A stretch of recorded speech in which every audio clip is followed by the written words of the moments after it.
മതസൗഹാർദ്ദത്തിന്റെ സന്ദേശവുമായി മോദിക്ക് തൃശൂരിന്റെ സ്നേഹസമ്മാനം.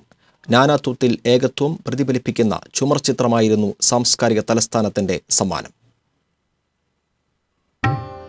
അതിമനോഹരമായ ചുമർ ചിത്രം പ്രധാനമന്ത്രിയോട് പറഞ്ഞത് തൃശൂരിന്റെ മനസ്സാണ്.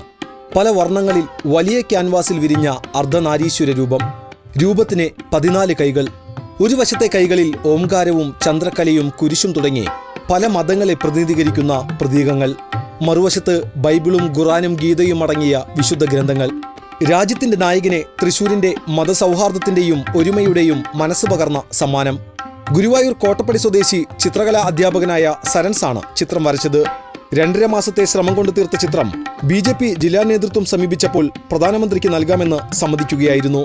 5 അടി ഉയരവും 5 അടി വീതിയുമുണ്ട് ചിത്രത്തിന്. നീലവർണ്ണത്തിന്റെ പശ്ചാത്തലത്തിൽ നമ്മൾ ഒന്നാണെന്ന് പറയുന്ന നൃത്തരൂപിയായ അർദ്ധനാരീശ്വര ചിത്രം തൃശൂരിന്റെ മണ്ണിൽ നിന്ന് ഡൽഹിയിലേക്ക്. മോദിക്കൊപ്പം. TCV തൃശൂർ.